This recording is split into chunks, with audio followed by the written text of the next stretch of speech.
when it's done, it doesn't help that much. It will help us maybe to not do it anymore, but it doesn't get us very far. So this all-pervasive conditioned suffering, this is the one that sits the deepest, and we're not disturbed by it. We see it, we understand it, it's not satisfying to have this body and this mind who is so sensitive, but yeah, okay, let it come. Yeah? No? No, this is why I'm here. Huh? This is why I'm here. Yeah, exactly. We don't really see it. So they say, suffering of pain is like having a coal in your hand. You understand it's the coal that is burning it, so you drop it. Suffering of change, it's like licking honey from a razor blade. There's the sweetness of the honey, and we're so fascinated by the sweetness of the honey, we don't see the cut that it makes. The cut meaning we get attached to it.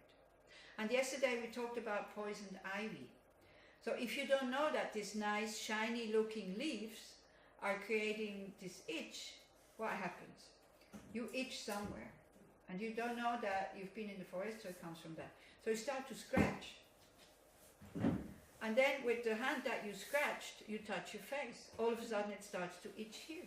And then you then you start to scratch here. And then somewhere else. And so it spreads throughout the body. And you have no idea why. And you keep scratching and it keeps spreading. And you start scratching so much actually that the skin goes and then it starts to be a wound. That is what attachment does to us. Because we keep scratching instead of looking what it does to us or looking at the cause. The cause is having a mind that overestimates the qualities, having a mind that sees the pleasure is to be had from out there. That is the cause. So if a doctor comes and says, hey look, this is because of poisoned ivy. So what's the first thing that they will tell you to do? Stop scratching, because you keep spreading it. It keeps getting worse. And then, you tie your hands behind your back, and then you really feel the itch because you can't scratch anymore. See, scratching is kind of pleasant when it itches. Having desire and then fulfilling that desire, that's pleasant. It's like scratching. The desire is like it's not the attachment, I made a mistake before, it's desire. The desire is like the itch. The itch of having something unfulfilled. Our Buddha nature calling us, hey, come on, you could be happier. And then we go and get something from outside, it's like scratching. And then the need for things outside, they get bigger and bigger and bigger, and then normal music is not enough anymore. There needs to be a joint that goes with it, or there needs to be this or that. It's amazing how many musicians actually use drugs, because it seems as if the music is not giving them enough. I was really amazed to see, I had contact with professional musicians for a while, how much dope they smoke. So I said, they tell me how happy they are, how wonderful life is. Then why do you smoke all this dope? What's the point? I don't think it's because of the music. Huh? I don't think it's because of their musicians. Yeah, that's a long talk now. It's not just the musicians. I also know professors at the University of London who smoke dope, who also think that they're happy. So this is, if you see yourself smoking a lot of dope, then, and you think you're a happy person, you need to ask yourself, why am I smoking that dope if I'm happy? What for?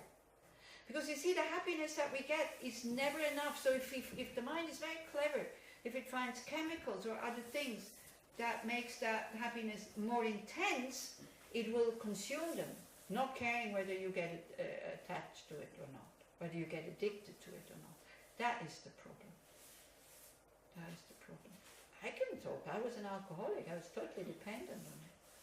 I wasn't in the gutter. I was very snobbish. I only drank very expensive things because I had money. So, not everybody who is addicted is like that, by the way. I functioned very well, I thought. So, these are the three sufferings, yeah? The suffering of pain, that is part of this parcel that we have that we call human existence. We cannot avoid it. Everybody knows what pain is. Everybody has experienced pain. Everybody has experienced these things falling apart all the time. I mean, where are your toys that you had when you were small children? That if you would have lost them then, wow, it would have been disaster.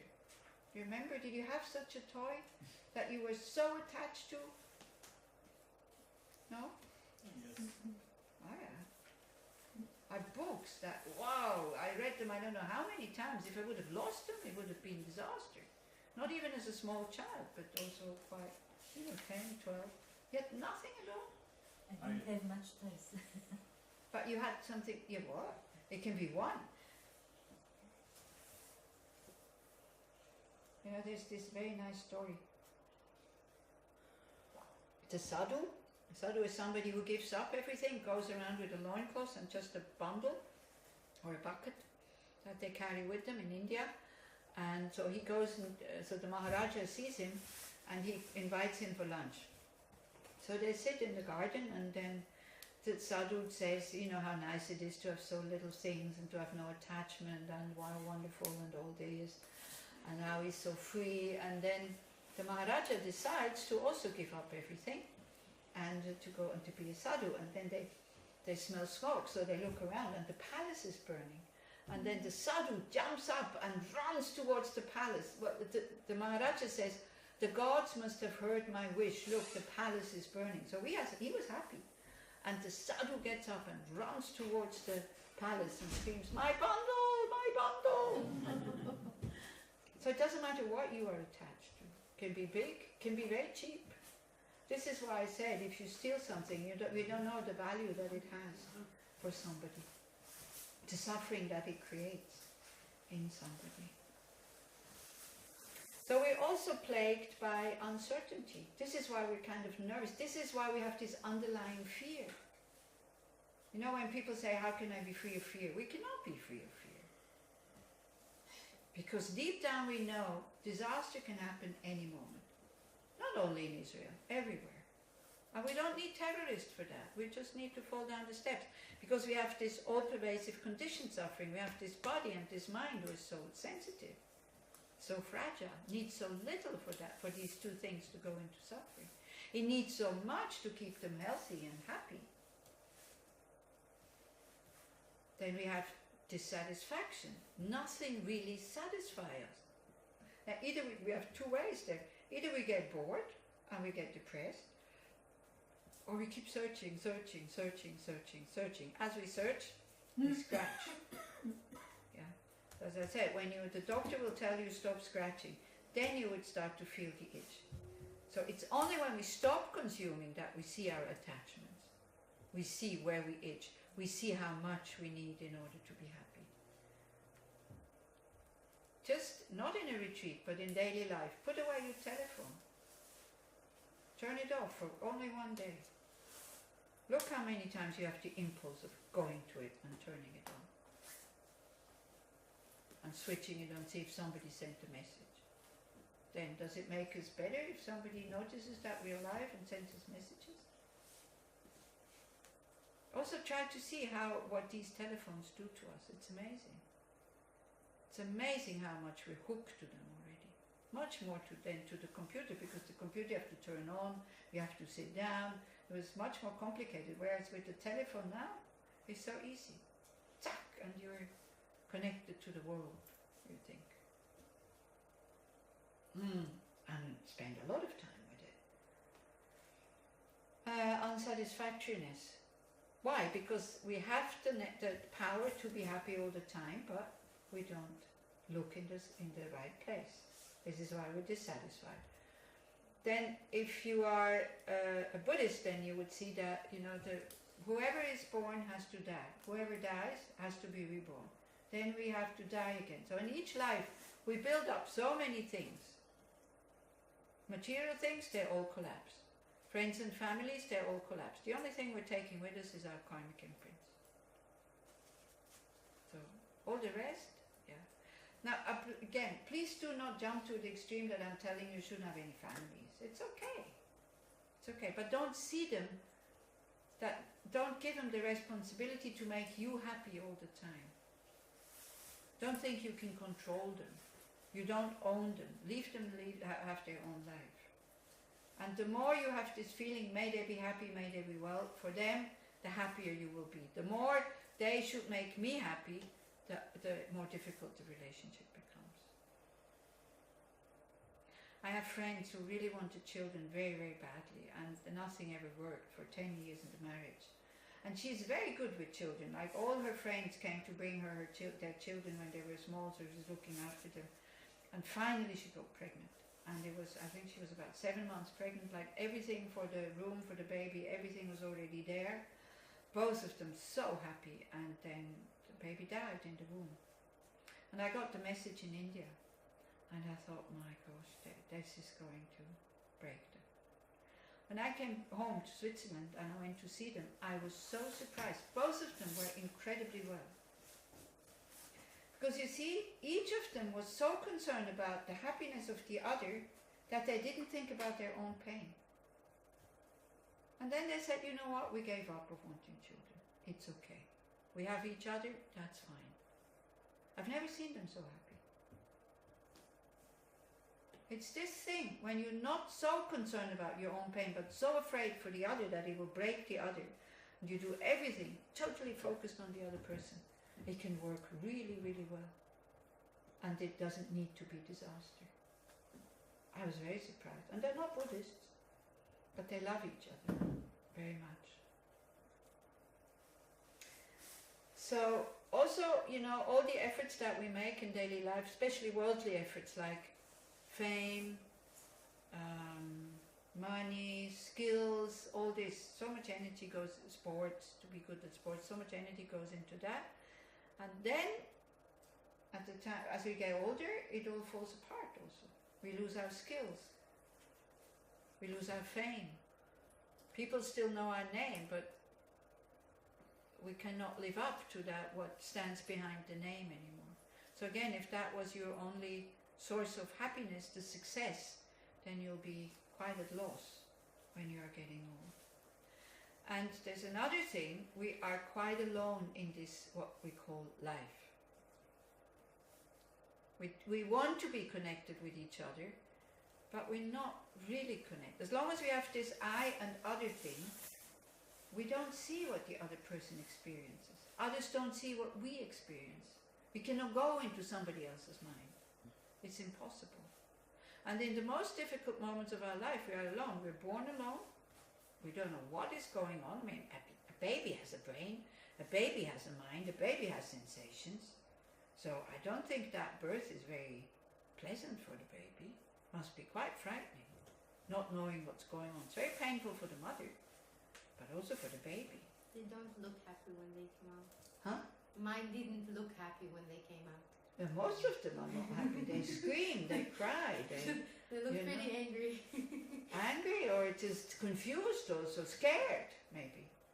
Yeah, I don't know if babies are. Some babies are born smiling. The tulkus, the ones, the rebirths. The mothers say, I didn't even notice the baby coming out, and they don't scream. One mother told me I had to be really careful to feed him because he never cried. So I would forget about feeding him because he didn't cry. So if you have a baby that smiles at the time when it comes out, then listen to what the child then tells you, and don't just do it, Listen to what the child says. Sometimes they do say things that are very wise, and sometimes they do say things that come from their past lives. But then we say, oh well, just children's fantasies. So, also, we're being swept along. Can I ask a question about children? Yeah. I see many children do a lot of bad karma things, like kindergarten children don't even realize that they gossip or they steal from the supermarket, and it's cool. Yeah. And like many times I see children look for gratitude. They want to be appreciated. Yeah. Is it only in the Western world, or is worldwide? Is it everywhere? In India, in here? Or India, I don't know so much. India, you know, if a child is not behaving, it still gets beaten. So the children respect their parents a lot, actually. It's quite amazing to see how Indian children, also not the rich ones, but the poorer ones, how they respect their parents. And this is what Rinpoche pointed out at one point. He said, it's really amazing. If I see Indian parents, when they're poor, they make the children work, they beat them, they give them very little food, they have to look after the siblings and all that. Still, they respect them very much. If I see Western parents, they buy books to learn how to educate children and how to be good parents. And if I see how the Western children reward the parents, it's like, not at all, they don't respect them. So yeah, I think I don't think it's the fault of the children. It might be the influence of society. It might be the parents not really good role models anymore. Why? Because they're not home. And because also maybe the parents haven't learned to be ethical. So then they cannot show the children. I mean, if you tell your child, don't lie, and then the child finds out that you're lying all the time, what kind of message does the child get? They say, don't fight, or, you know, they say, first the child is alone, then another one comes along, then you hear, you have to share now, but you see how your parents are not sharing anything with neighbors or with anybody else. How can they learn? So I think that's probably what the problem is there. No time. Children need time. Children, it's like our mind also. We need time to educate it. We need time to train it. It's not that naturally we are born ethical. We need to learn that. And the best way to learn is when we see people around us doing the same thing. No, we learned not to throw anything on the floor. We learned that. I would never throw anything. I would put it in my pocket and carry it along with me until I find a way. Not because I'm so great, because I'm so good, because I learned it. Because everybody around me was doing the same thing. That's it. It's as simple as that. They don't learn anymore to be ethical. And yeah, they throw things on the floor, and for them it's like... So, in the house I live, there is a mother with 3 small children, and they're really difficult. I admire her that she's so patient. And, you know, they scream, they cry when they don't get what they want. And she said, look, I'm just tired to be at the constant battle with my children. I don't know. Other mothers see it and say, oh, you have to put boundaries and all this. I don't know. You know, I don't have children. I don't know what to say. I see how difficult my mind is to train, so I can understand that a child's mind is even more difficult to train. I think what is really important for children that you are there for them when they need you. And not constantly lost in your own things. I mean, small children, the mother is on the telephone. And then, soon enough, the child grows up a little bit, gets his own telephone. So it also has something to do. But the children want it because they feel excluded from society if they don't have these gadgets. Because everybody else has it. It's very difficult to raise children today and to give them values. Isn't it? Yeah. Both of you have kids. It's very difficult because society goes into consumerism and have this and have that, and it's very difficult. So don't blame it on the children. But even very naughty children can become very good adults when we start to understand what it is. The more ethical you are, ethical in a natural way, not because you know it's demanded of you, the more children, I think, will have a chance that they will go in the same direction. But you could get a big surprise and they go completely the other direction. But they might come back. If you don't judge them and your door is always open for them, they might come back. If you don't reject them because of what they're doing. I've seen it, but it's too long to tell the stories anyway. It's already 9:15, so I think I would like to finish at 9 o'clock so that you can go to sleep.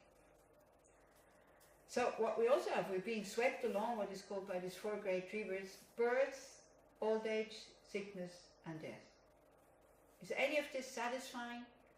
Yeah, I know. Birth we make a big yahoo, it's a big celebration. don't know about birth itself. It's talking about birth itself. The mother screams, the baby screams, there's blood everywhere. What's so great about this? It's a terrible way of coming into this world, isn't it? Just the way we come into this world is suffering and violent, but we fantasize about it. Sickness, satisfying? No, it's not. Have we overcome sickness with all the technology and the medical things that we have? No.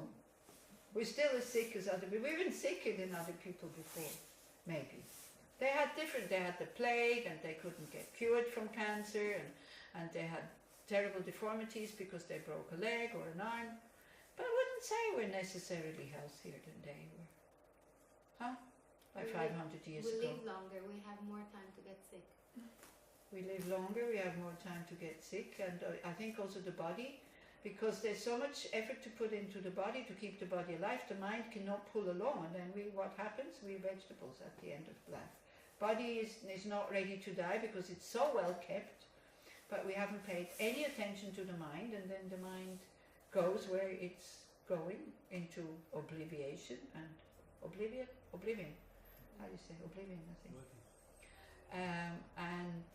And that's it. And then is that satisfying old age? Such an old age? You see, we all fantasize about an old age where we will be wise and patient, and our grand and great-grandchildren will love us, and we sit there and tell them stories, and then someone makes noise and we say, no, please be quiet, and they will be quiet. Well, maybe not like that. You know, maybe we'll become just as bitter as the old other people that we know. Dissatisfied, bitter, ungrateful. This is why it's so important to generate gratitude now. We cannot train the mind when we're old. Then you will have time, but we will not have the capacities anymore. This is why, to have young people like you guys on the course, so inspiring. No, don't do it anymore. Actually, it's good that I have to say it so I can start to do it again. Make aspirations. Next time round, may I meet the Dharma from a very young age, not only at 40 years old. It has advantages also to meet it when you're 40, because I've tried just about everything and I succeeded, and I saw that it's not worthwhile. And I didn't have a family that I had to take care of, so I could leave, no problem. I had enough money, I could leave everything behind. That was great, so I could just go to India and stay there. But with 40, everything is more difficult, and then you have 20 years to practice, then you're 60, then you can't sit anymore properly, this and that, and at least me. So when you're young, it's much easier to train the mind. Much, much easier, if you have enough interest. But then you're young, you're not married yet, then of course you want to get married, and then you have children, and then there's not so much time anymore. But then you get a lot of happiness out of the family, which is really nice. So I don't want to say anything against having family, okay? Do you understand that? Is that okay? But if you have a family, you need to give them time. If at a very young age you decide to be a bodhisattva, and this is your path, don't have partners, don't have children. It's not fair. Because you will be too much wanting to go to retreat and not enough at home. So be like Netta. A little bit retreat, a lot of time at home. Or Kaya, who is already, the children were already grown. Yeah. Already, yeah. But don't you wish, when you have to learn all these things about emptiness and all, my memory at the now is really bad. Yeah. It was so much better when I was younger. Don't you have to wish sometimes to have a better body and a better mind when you study and practice? Of course. So the suffering of old age. Yeah. And then it's the suffering of death. It's also not satisfying, because everything we build up we have to leave behind. And this goes again and again and again and again and again and again. Then to sum it up, very often what is not satisfying, we have what we don't want. At the moment, some of you are too hot, you want to go to sleep, you're tired, you have what you don't want. You don't have what you want, it's a nice cool room with a nice comfortable bed, and a good sleep, maybe because I've been filling your brain so much you won't be able to sleep because it goes all the things I said, and you're trying to figure it out. Who knows? I hope I exhausted you so much that you go to bed and you go clonk, and that's it, and you leave it alone. Whatever we discussed today, leave it alone at night. So very often we have what we don't want, and we don't have what we want. And very often we desire things that are far too high for us, and we keep losing things that we are attached to. There's a lot of disappointments in our life, a lot of disappointment. So this is our human existence. This is what is called dukkha. This is what everybody knows what I'm talking about. This is what everybody needs, and nobody wants it. So if we keep staying in that state, it's kind of pitiful. We make so much progress in medicine, in technology, in science, in all the other things. Still, we're not where we want to be. Nobody, except for the Buddhas. That's pitiful. So much money, so much effort is going into studies how to make us happier. But most of it is based on outside. Now, slowly, also science starts to have seminars on happiness. Starts to have seminars on how to develop love and compassion. And it's all based on mindfulness and attention, awareness. It's the moment we are kind of in this very open awareness, we're okay, we don't need anything. Already now. The thing is then the negative emotions come back in again, and then that's it. So just because I can answer Yuval's question also, the cause for that is karma, negative actions, and our delusions. That's the cause why we don't have what we want. So we're constantly trying to get rid of the results, but as long as we don't get rid of the causes, we cannot. So there's antidotes to these negative states of mind. The antidote for anger is patience, can be developed, can be applied. The antidote to attachment is contentment, can be developed, can be learned, can be applied. Huh? What is the antidote to Contentment. To be content with what we have. Not to scratch anymore, not to get the newest iPhone, not to get to try out the latest coffee, macchiato, latte, soy, half fat, half this, half that. I mean, just look your coffees. When you order your coffee, please think about that person that needs to take the order, and needs to pass the order to somebody else, to a third person, who has to understand exactly how you want your coffee. It's impossible. And then when you have all these expectations that it should be the way you want it to be, and if you're in an unhappy state of mind, you'll be terribly unhappy about your coffee. Coffee must be perfect. Yeah. No. Coffee. You know, if I hear people order coffee, sometimes I go like, What is it? what do they want? Coffee is coffee, with milk, without milk, finished, that's it. Sugar is on the table, then you can decide. It would make life so much easier for the people who work in the coffee shops. So you see how small we start to practice bodhicitta when you see that the waitress or the waiter is already totally overworked. You look at the menu and you think, what is easiest for this person now that I order? You will start to enjoy your food very much. If they have a lot of time, then it doesn't matter. But if they're stressed and everybody is yelling and like this, then order something simple. Not if, and then because if it's complicated and your coffee has to do like this, then it takes a lot of time to prepare it on top of it.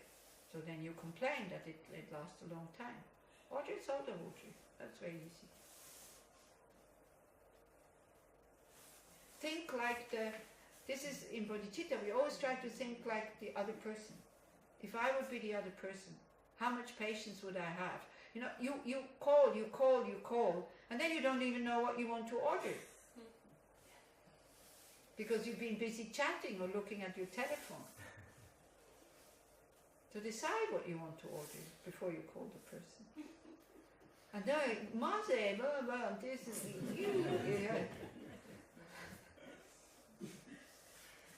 It would be so easy to tell them, I want something without meat. Do you have this? Okay, you bring me that.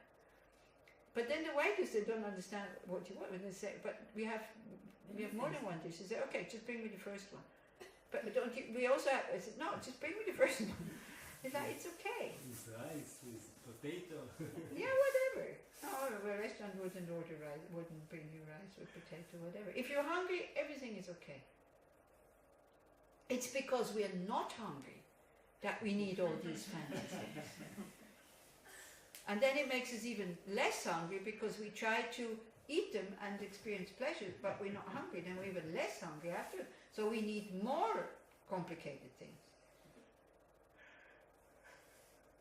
This is great here. Evening, you know, soup, some vegetables, trina, and bread, and this other one, chalva. Perfect. Perfect. That's a perfect meditation food. You don't have to wonder what will be for dinner. You don't have to spend the last meditation of the day, what will be dinner. You know exactly. Soup, and tomatoes, and cucumbers, olives, peanut, bread, and honey. Great. And nobody has died from it yet. Yeah, that's great. So not having what we want, having what we don't want.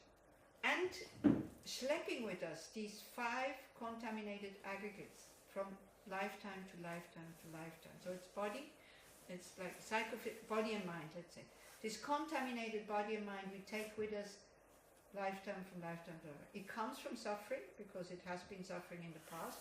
Negative karma comes from suffering. We create negative karma because we're not content, we're not happy. That's why we take negative actions. Then now we have the suffering, and again it becomes the cause for future suffering. So this is what we call samsara. This is dukkha. The cause for it is the kleshas, the delusions. So there are 6 root delusions. First one is desire. Desire for things that do not satisfy us. Desire for things that it projects as if it makes us happy, but then when we consume it, we discover, no, it doesn't. And instead of stopping to scratch, we run to the next one. Because the desire is still there. You see, consuming does not fulfill your desire. When you stop, you're always left worse off, actually, from before you had it. Before you had it, at least you still have some joy of getting it. When it's consumed, it's finished, and you're still not satisfied. It always leaves us off from where you started. It doesn't lessen the desire unless you train contentment. Wow, I'm so fortunate.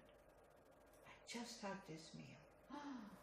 You know, these thoughts, they create an open heart. Thank you very much for having offered me this meal.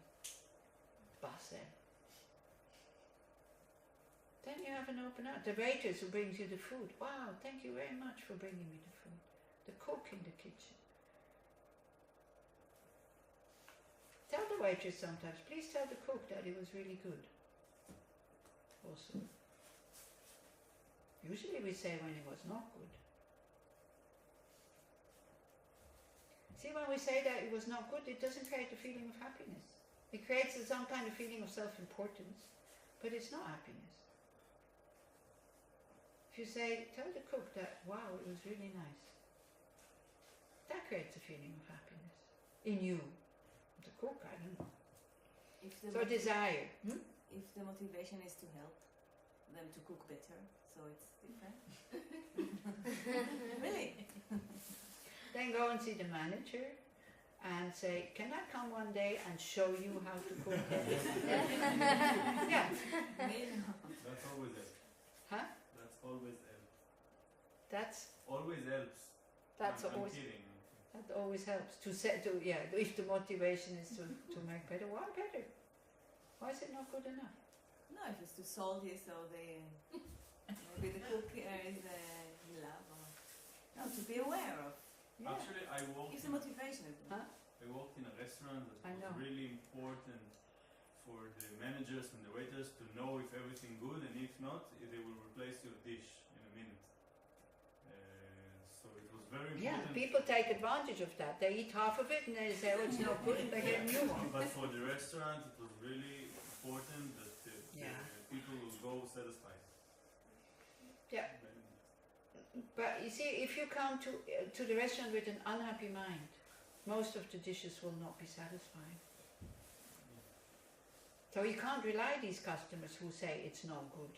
If it's as Netta says it's really too much salt, then okay. But if you come with an unhappy mind, they will have something to complain about.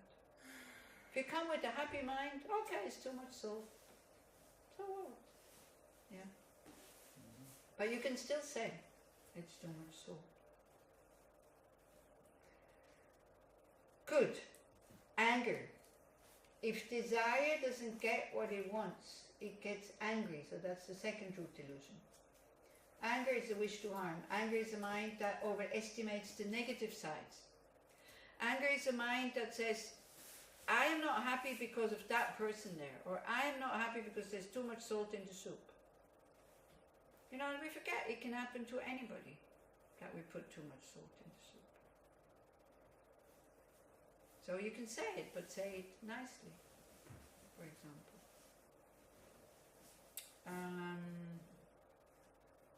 Then the third one is ignorance. Here they talk about ignorance of law of cause and effect, ignorance of your own potential, and these kind of things. Then deluded pride, inflated mind, arrogance, thinking that you have qualities that you don't have, because pride prevents you from learning.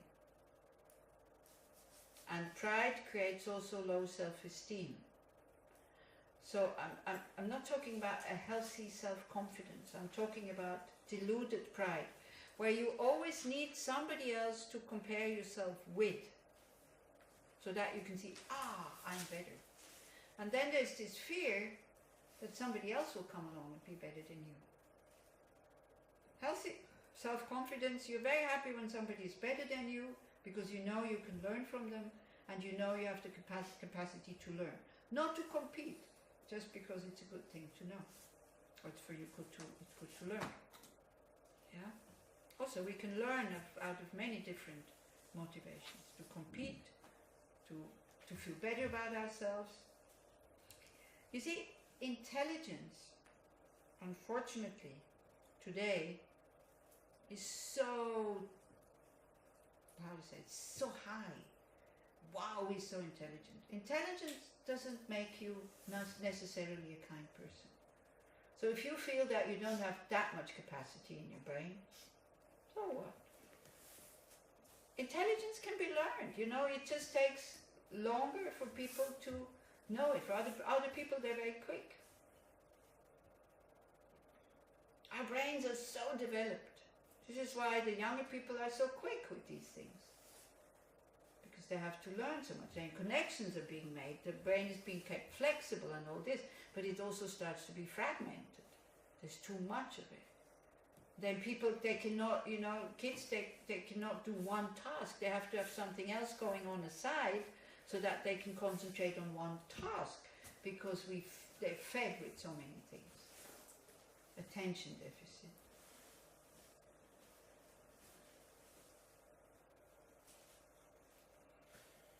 By the way, it's also pride when you think you are the lowest of all. You're the worst. That is also considered a pride or an arrogance, because there's always worse than you. If you don't believe me, I can find them for you. Yeah, so it's also kind of inflated, not seeing reality. Pride also prevents you from seeing reality. Then deluded doubt. The doubt of scientists who never come to a conclusion. Always doubt. Because in samsara, because nothing exists from its own side, there's always a yes but. There's always another side. There's never a real, truly, only that. Doubt. Deluded doubt. And scientists are trained to have that. The university train you to have that mind. The doubting mind. So you never make decisions. You kind of keep researching and researching and researching and researching. You never come to any conclusion. You know, science, we trust science so much, isn't it? But how many times has science changed their mind in the last 2,000 years? First the world was flat, now it's round. You said the world is round, you got burned in a fire because you were a heretic. Then, you know, this was healthy, and all of a sudden now it's not healthy anymore, and then you have to eat a lot of milk and drink a lot of milk and yogurt and cheese and all that. All of a sudden that now is the cause for your sicknesses. Who knows? Science is true as long as nobody else comes to prove the opposite, and it's always possible to come up with another result because nothing exists from its own side. It's only scientific if you can show, if it's possible to show a different result. This is What?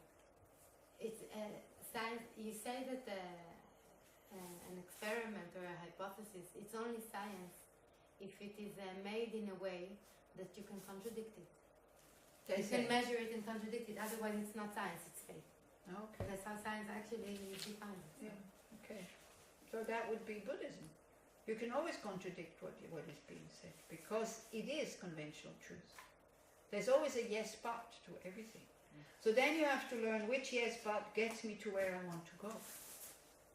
This is why they talk about emptiness, that things are not truly existent but only existing relatively, you know, depending very much who looks at it. That's also what science says. It depends on who is making the research. It depends from which angle you look at it. And then wrong views. So wrong views are, for example, believing that that these 5 contaminated aggregates are finite, that they at the end of death, at the end of life, it all disappears.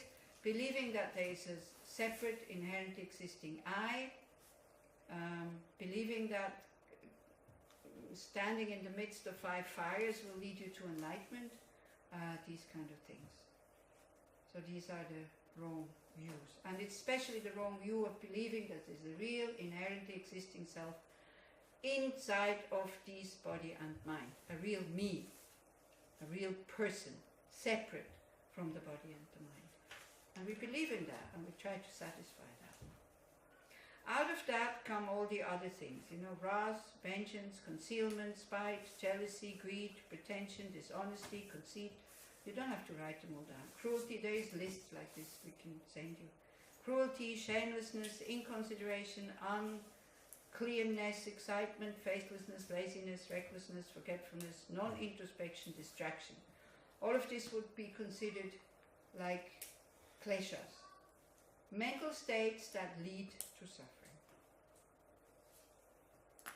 And definitely the list is not all-inclusive, so we can definitely add to that. Okay, so that's the cause why we suffer. Now, antidote, as I said, to desire is contentment. Antidote to anger is patience. Antidote to ignorance is study. Antidote to pride is think about all the things you cannot do. If you are proud, if you have low self-esteem, then think about all the things you can do. Because low self-esteem could be added actually to that list, I think. Because it does prevent us from looking for our potential. We're not making any progress if we're full of low self-esteem. If you want to become a bodhisattva, you need to have a lot of healthy self-confidence, believing in your potential. And what else do we have here? Doubt. Doubt, start to be the scientist. If you have doubt about rebirth, then you go, okay, what happens if I start to believe that there is rebirth? What happens if I deny that there is rebirth? And then you look what is more beneficial for you. And you start to examine, and then you start to go in that direction. This is how you deal with doubt. You start to examine it, the 2 sides or the 3 sides or how many sides you have. What will happen, this is how you come to a conclusion in the Buddhist path, that when you have doubt, that